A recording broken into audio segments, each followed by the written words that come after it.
முதலில் தலைப்புச் செய்திகள். 3 வயது குழந்தையை சித்திரவதை செய்த தந்தை கைது. அரசு ஊழியர்களுக்கு விசேட விடுமுறை வெளியான அறிவிப்பு. புதிய பொலிஸ்மா அதிபர் பதவிக்கு லலித் பதிநாயக்க. ஜனாதிபதி தேர்தல் குறித்து நீதியமைச்சர் விஜயதாசவின் விசேட அறிவிப்பு.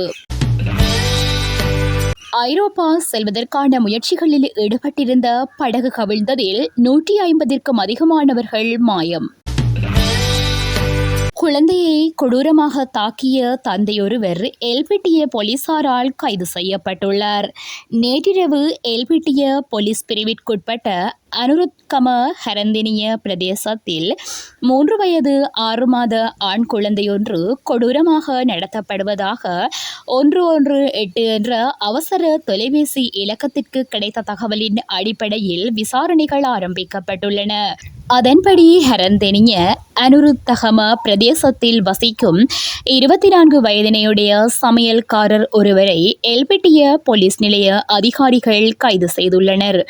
சந்தேக நபரின் 24 வயதினையுடைய மனைவி தொழில் நிமித்தம் வெளிநாடு சென்றிருந்த நிலையில் சந்தேக நபரும் குழந்தையும் மட்டுமே வீட்டில் இருந்துள்ளனர். சந்தேக நபர் குழந்தையின் கைகளை உயர்த்தி தரையில் மண்டியிட வைத்த நிலையில் குழந்தை பசிக்காக உணவை கோரியும் தந்தை கடுமையான வார்த்தைகளால் திட்டியதுடன் குழந்தையின் காலொன்றை சைக்கிளின் முன் சக்கரத்தின் கீழ் வைத்து கொடூரமாக தாக்கியுள்ளதாக போலீஸ் விசாரணைகளில் தெரிய வந்துள்ளது. சந்தேக நபரான தந்தை குழந்தையை கொடூரமாக நடத்தும் வீடியோக்களை வெளிநாட்டு தாய்க்கு அனுப்பியதாகவும் விசாரணையில் தெரிய வந்துள்ளது. குறித்த காணொளி சமூக வலைத்தளங்களில் பரவி வருவதை அவதானித்துள்ளதாக போலீசார் தெரிவித்துள்ளனர். எல்பிட்டிய போலீசார் மேலதிக விசாரணைகளை மேற்கொண்டு வருகின்றனர். இலங்கையில் கடந்த மே மற்றும் ஜூன் மாதங்களில் ஏற்பட்ட வெள்ளம், நிலச்சரிவு உள்ளிட்ட காரணங்களால் பணிக்கு வர முடியாமல் போன அரசு ஊழியர்களுக்கு விசேட விடுமுறை அளிக்க அரசாங்கம் முடிவு செய்துள்ளது. அதன்படி கொழும்பு, களுத்துறை, ஹம்பகா, காலி, மாத்தறை, ஹம்பாந்தோட்டை, புத்தளம், குருநாகல், பொலனறுவை, ஹேகாலை மற்றும் ரத்னபுரி ஆகிய மாவட்டங்களில் உள்ள அரசு அதிகாரிகளுக்கு இந்த விசேட விடுமுறை வழங்கப்படவுள்ளது.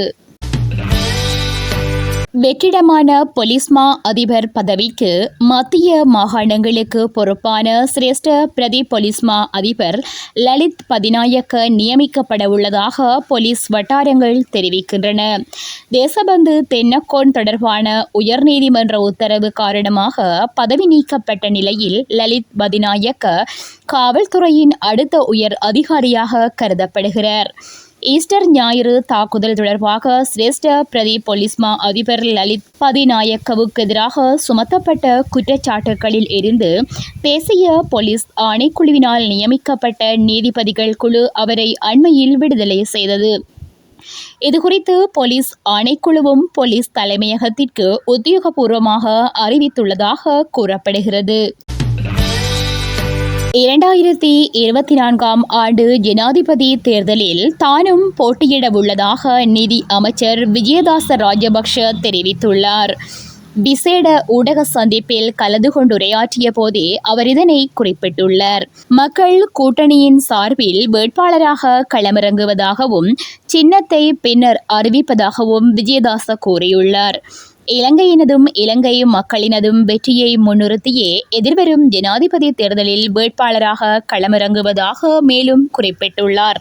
உங்களது விதியை தீர்மானிக்கும் உரிமையை அரசியல்வாதிகளிடம் கையளித்து பார்த்து கொண்டிருப்பதால் எஞ்சியது துன்பம் மாத்திரமே. உலகம் மாற்றமடைவதை பார்ப்பதற்கு விரும்பினால் அந்த மாற்றத்தை உங்களால் மாத்திரமே ஏற்படுத்த முடியும் என தனது விசேட உரையில் அமைச்சர் கூறியுள்ளார். ஆளும் கட்சியின் முக்கிய அமைச்சர் ஒருவர் பதவி விலக தீர்மானித்துள்ளதாக அரசியல் வட்டார தகவல்கள் தெரிவிக்கின்றன. முக்கியமான அமைச்சு பதவியை வகித்து வரும் ஒருவர் இன்று அல்லது இந்த வாரத்தில் பதவி விலகுவார் என தெரிவிக்கப்படுகின்றது. குறித்த அமைச்சர் அடுத்த ஜனாதிபதி தேர்தலில் போட்டியிடும் உத்தேசத்தில் இவ்வாறு தனது பதவி விலகல் செய்யவுள்ளார் என கூறப்படுகிறது. தேர்தலுக்கான ஒழுங்கமைப்பு பணிகளை அவர் ஏற்கனவே ஆரம்பித்துள்ளதாக தெரிவிக்கப்படுகின்றது. நாடாளுமன்றத்தில் விசேட உரையொன்றை ஆற்றியதன் பின்னர் அவர் தனது பதவி விலகல் செய்ய திட்டமிட்டுள்ளதாக குறிப்பிடப்படுகின்றது. எவ்வாறெனினும் ஜனாதிபதி தேர்தலில் போட்டியிடுவது தொடர்பில் அவர் இறுதிக்கட்ட பேச்சுவார்த்தைகளை நடத்தி வருவதாக அரசியல் வட்டார தகவல்கள் தெரிவிக்கின்றன. மொரிட்டேனியாவின் கடற்பரப்பில் குடியேற்றவாசிகளின் படகு கவிழ்ந்ததில் 150க்கும் அதிகமானவர்கள் காணாமல் போயுள்ளனர்.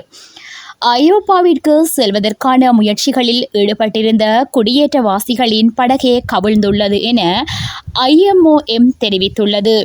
நீண்ட மீன்பிடி படகொன்றில் 300 பேர் பயணம் செய்தனர் என தகவல்கள் வெளியாகியுள்ளன. அவர்களது படகு 7 நாட்கள் நடுக்கடலில் தத்தளித்துள்ளது. இத்துடன் செய்திகள் நிறைவடைகின்றன. மேலதிக செய்திகளை www.todayjefna.com என்ற இணையதளத்தில் பார்வையிடலாம்.